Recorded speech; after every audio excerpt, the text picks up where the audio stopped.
Welcome to the deep dive where we really try to cut through the noise to get you properly informed. Today, we're tackling something that, well, it keeps a lot of online businesses up at night. We're talking about navigating the really complex world of click-through rate or CTR optimization, and we're zeroing in on finding reliable, effective alternatives to tools you might have used or maybe thought about using, like SerpClix, for example. Our goal in this deep dive is basically to arm you with the knowledge you need to make safe, results-driven choices for your specific situation. Whether you're leaning towards, white hat methods or maybe exploring more, let's say, aggressive synthetic approaches. And just to highlight how critical CTR really is, think about this statistic. It's pretty eye-opening, actually, from SerpClix back in 2023. So position 1 on Google, it averages around 28.5% CTR, which is massive. But just slide down one spot to position 2, and it drops dramatically, down to 15.7%. By the time you get to position 10, you're looking at just 2.5%. It's a huge difference. It shows exactly why CTR is such a make or break factor for visibility online. Okay, let's unpack this. Yeah, and what's really fascinating here is just how much the whole landscape has changed. It makes choosing your CTR strategy, well, more critical than ever before. Yeah. The desire to grab those clicks in the top spots, it's really strong. But so is the need to navigate Google's policies. They're getting much more sophisticated, and so are their detection methods. So we'll be looking at how you can make choices that are, effective but also sustainable for the long haul. Right. We all know CTR is important, that click-through rate from the search results page. But for people trying to really move the needle, it can feel a bit like chasing a ghost sometimes. What's often missed about its real importance, beyond just the raw number of clicks. That's a really good point. Because, it goes way beyond just the clicks themselves. Organic CTR, it's a powerful signal to search engines. It tells them how relevant and useful users think your content is. So if lots of people are picking your link over the others on the page, Google notices that and can definitely boost your rankings. That SerpClix data we just mentioned, it's not just a fun fact. It shows real, tangible value. Moving up even one position, maybe from 3 to 2, can mean a significant jump in traffic. And that translates directly into, more potential customers, more readers, whatever your goal is. That really highlights the tightrope that marketers are walking, doesn't it? You've got this strong desire, this need to influence CTR on one side, and on the other, these very real worries about safety, about what people call CTR manipulation. So how do we draw that line? How can you be confident you're optimizing for users versus, crossing into territory that might get you penalized? Okay, this is where we need to be super clear. Let's define terms. When we talk about white hat CTR uplift, what we mean are methods that genuinely improve your actual real click-through rate. This involves things like optimizing your title tags, writing compelling meta descriptions and snippets, using schema markup. Effectively, that's the structured data that helps Google understand your page better, maybe show rich results like star ratings or product info, and crucially, making sure the user experience, the UX on your actual website is excellent. The key thing, white hat does not involve manufacturing clicks. It's about earning them.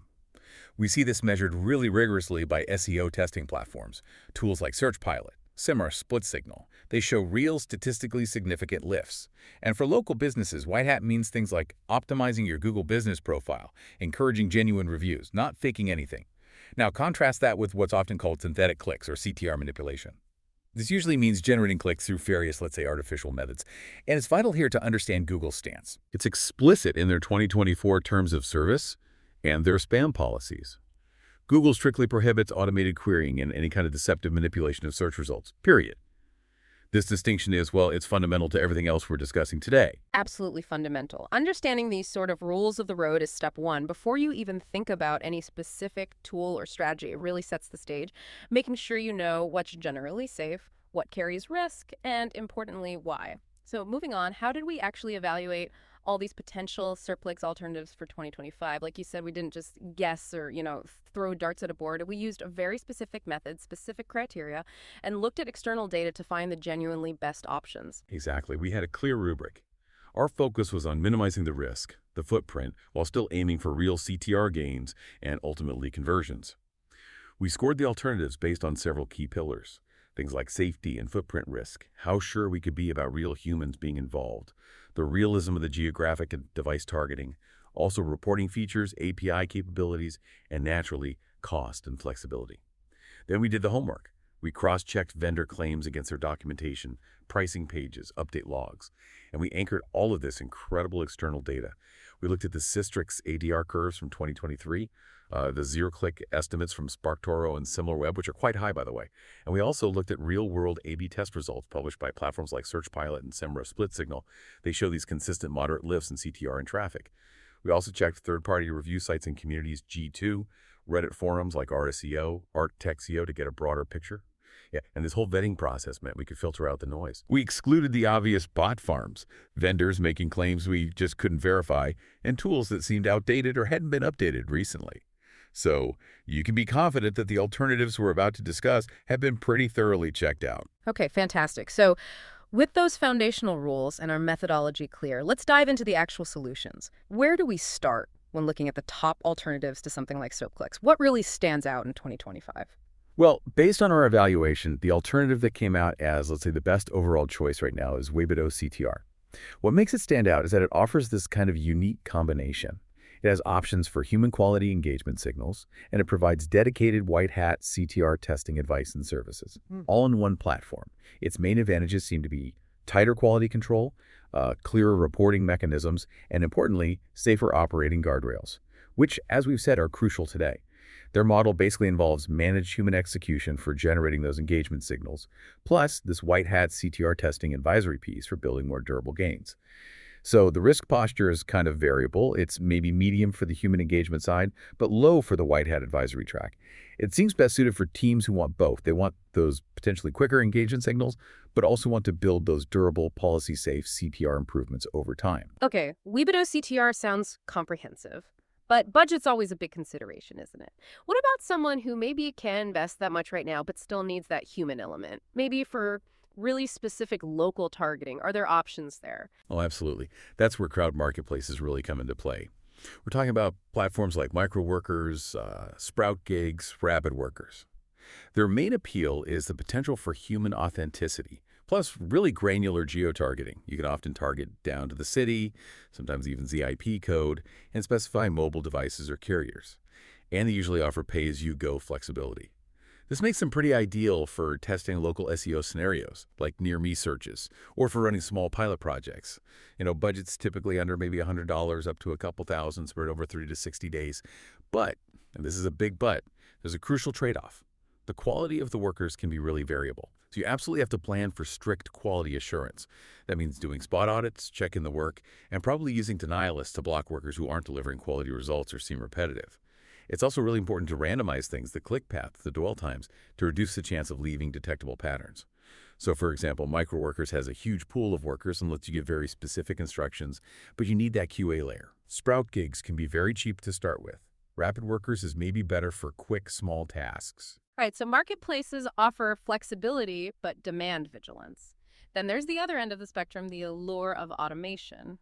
What about software and hybrid CTR tools, the ones that promise you maximum control over everything? Yeah, that's the main attraction of software tools, like maybe CTR Booster or Accelerate Empire. It's the control. You can potentially fine-tune every little detail. Dwell time, sequence of pages visited, schedules, even integrate them using an API. However, and this is a major caveat, these come with the highest detection risk, by far. Remember what we said about Google's terms of service and spam policies? They explicitly forbid automated querying. These tools, well, they often leave pretty obvious footprints. Things like repeated IP addresses hitting your site, unnaturally uniform timings between actions, maybe a lack of diversity in user agents. It doesn't look like a varied group of real users with different browsers, operating systems, devices. So this route is really only suitable for highly technical teams. Teams that can properly manage proxy networks, implement sophisticated randomization, maintain strict hygiene to avoid patterns, and crucially, teams willing to sandbox these experiments. That means running them completely separate from your main core brand domains. Isolate the risk. So CTR Booster offers deep control, but yeah, high operational overhead and significant risk. SERP Empires may be more managed, less DIY, but you still want to carefully validate any claims they make about using real human traffic. Okay, so high control, high risk with the software route. That brings us back to the safer ground.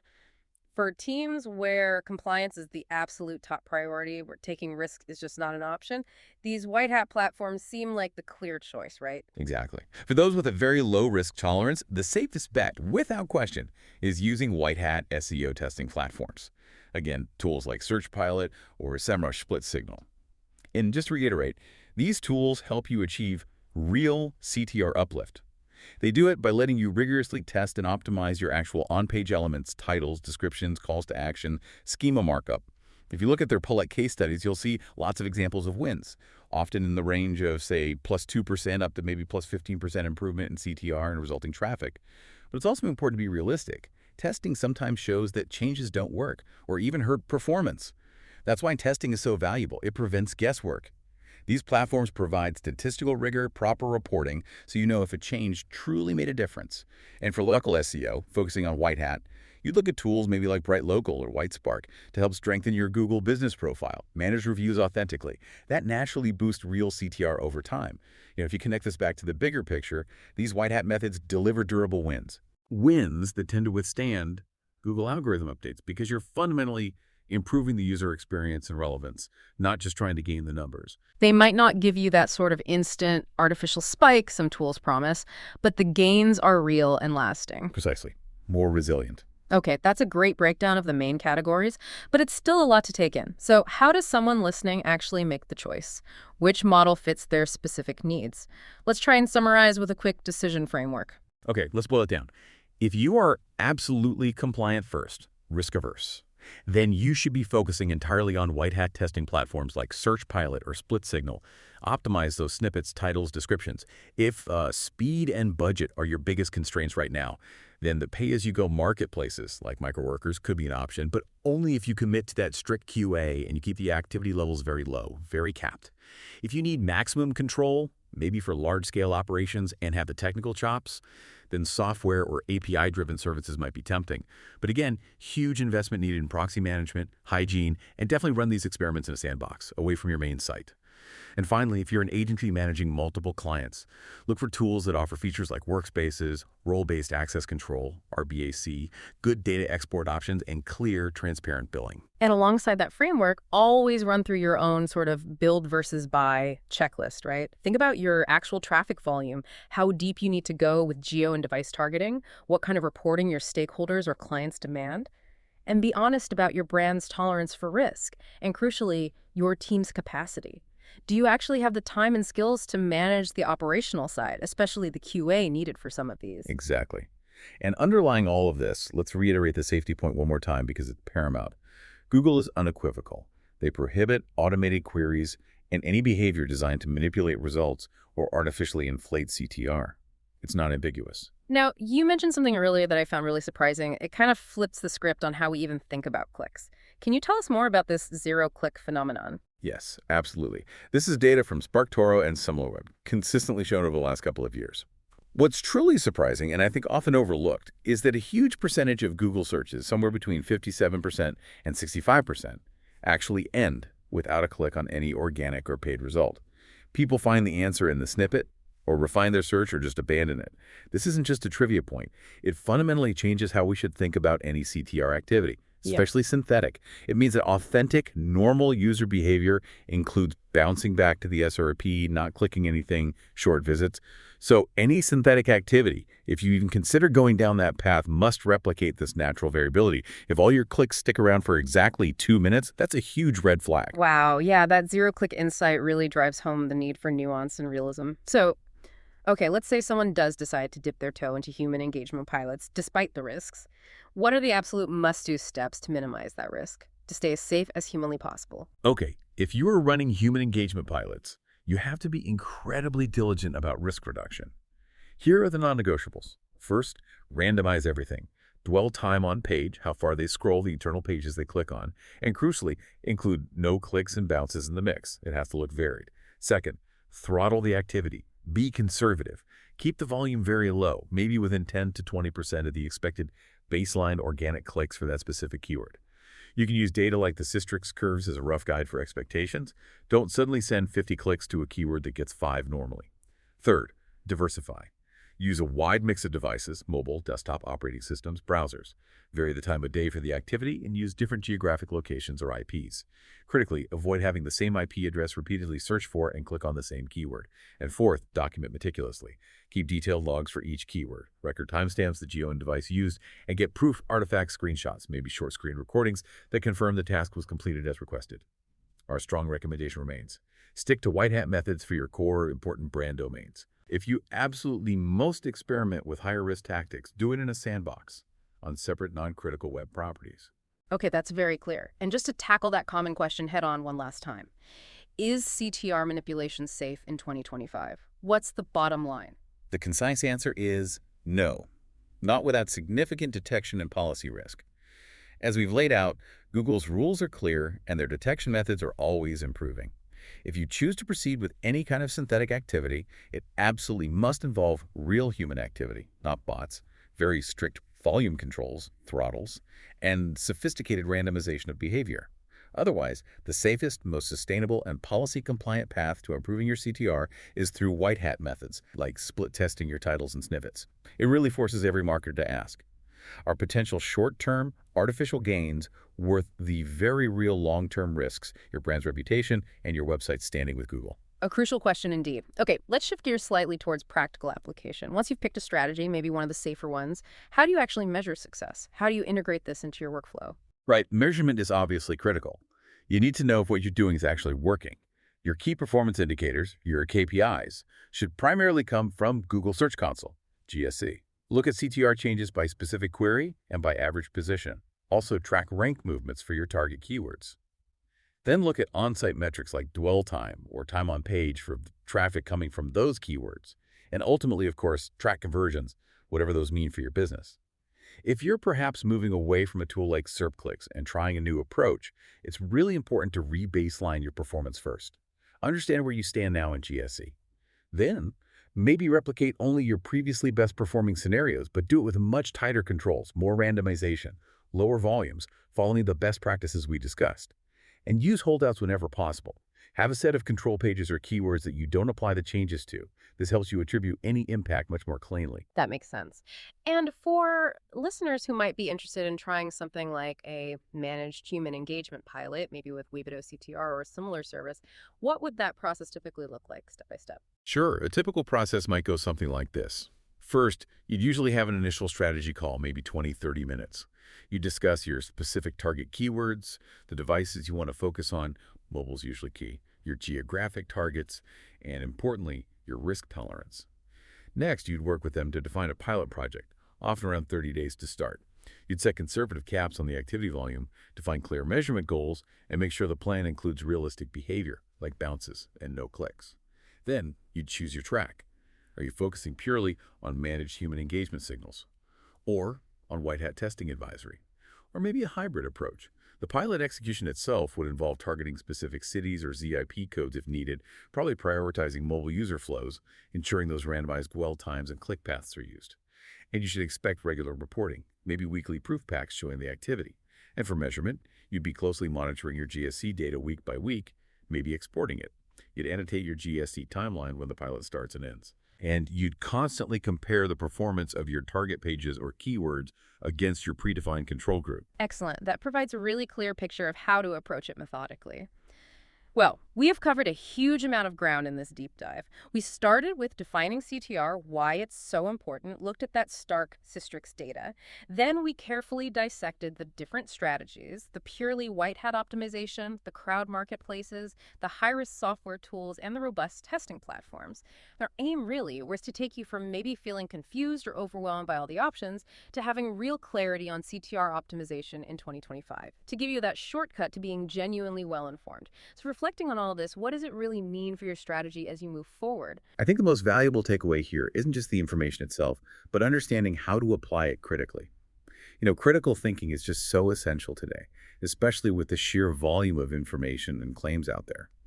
And it's worth remembering that those durable policy-compliant gains, the ones you earn by genuinely improving your site's relevance and user experience, they were almost always the most effective strategies in the long run.